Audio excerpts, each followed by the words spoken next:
Introducing Shirly in her speech, The Principles of Happiness. You know what they say about being a teenager? Oh, it's just a phase. Get through it, survive. Then life begins. Well, I call BS. High school doesn't have to be just about survival.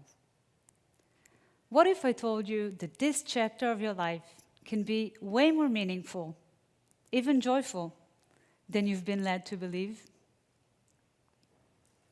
Today, I'd like to flip the script.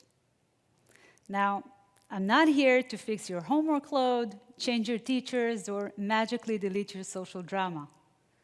But I am here to change the way you think about this time in your life. And most importantly, the way you think about yourself.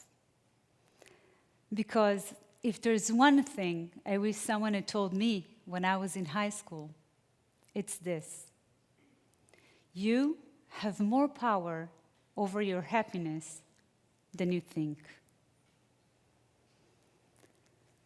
Being a teenager can feel like a never-ending roller coaster.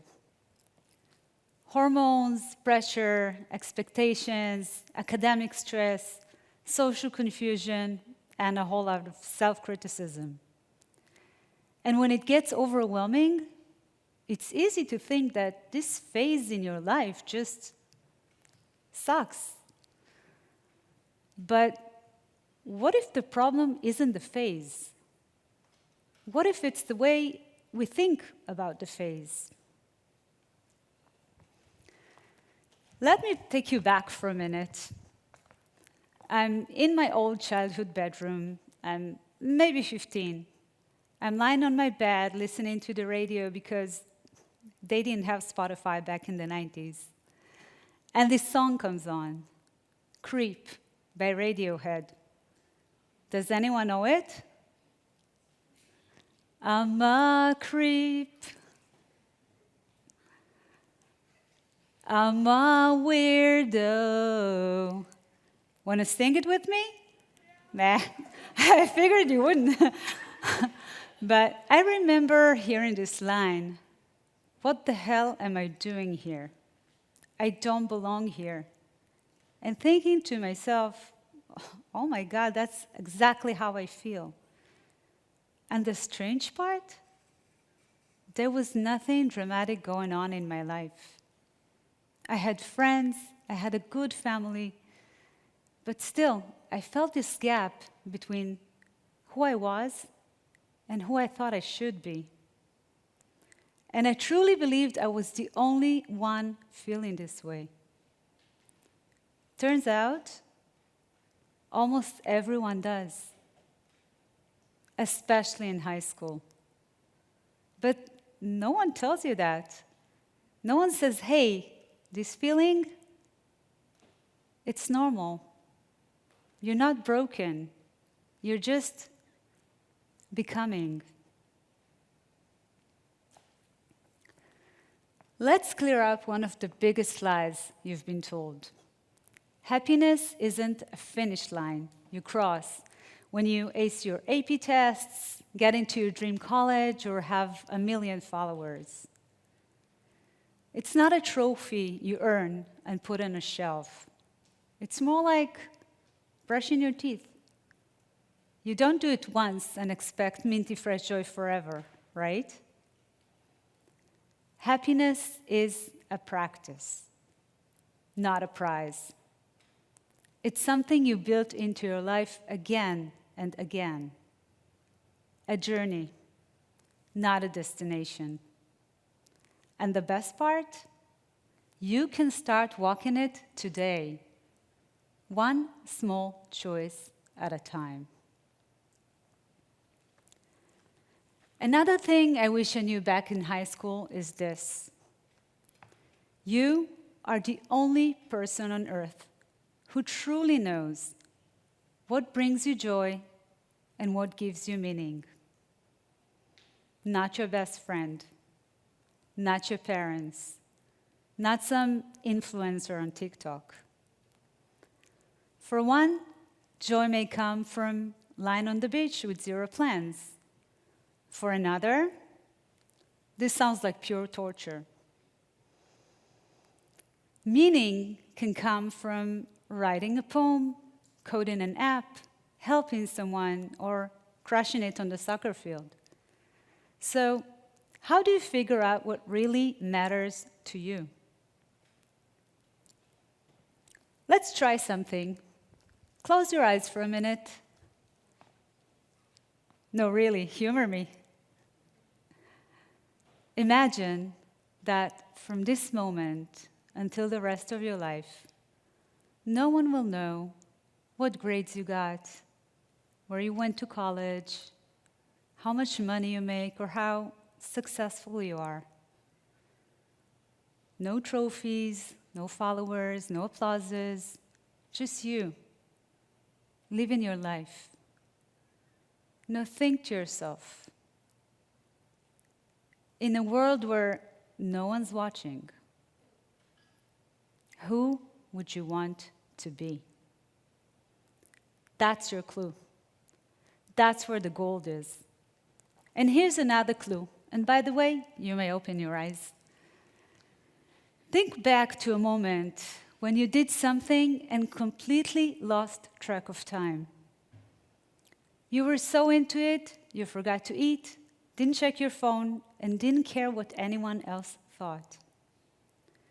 It's called flow, and it's your brain's way of telling you, this thing, it matters to you. Follow those sparks. They're breadcrumbs, leading you to a life that actually feels like yours. But here's what gets in the way. Conformity. Trying to fit in. Do what everyone else does. Talk the same, dress the same, scroll the same, dream the same. It's ironic. We live in a society that celebrates freedom and choice, yet most of us are walking around copying each other. Why? Because it's scary to stand out. But if you keep chasing what other people think might make you happy, you could miss what actually will. So pause and ask yourself, what do I want? What lights me up? Now, maybe you're thinking, okay, but I'm a high school student. I can't just do only what's meaningful for me all day long. I have 6 classes and a history test tomorrow. Fair point. And by the way, adults can't do it either. But here's the difference. You start noticing. Start prioritizing. Start creating tiny moments that are meaningful, and they'll add up. It's not about quitting school or escaping responsibility. It's about creating a balance, one small shift at a time. Last thing, and this one's actually kind of fun. Have you ever heard a new song you loved and suddenly started hearing it everywhere? It's called the frequency illusion. Once you're aware of something, your brain will look for it more. So guess what? You can use this to your own advantage. Start looking for the good things in your life. The tiny wins, the moments that made you laugh, the things that you are grateful for, and your brain will look for more of those. You're not lying to yourself. You're just helping your brain switch off the inner bully and turn up the inner coach. So, no, you don't have to wait until high school is over to feel joy, confidence, or meaning. You can start today by asking yourself better questions. What brings me real pleasure? What gives my life meaning? What do I do when I feel most alive? And when you start to listen to your answers, not everyone else's, that's when happiness stops being a distant dream and starts becoming a daily practice. Now go. Be bold. Be curious. And remember, the best expert on your happiness you'll ever meet is you. Thank you.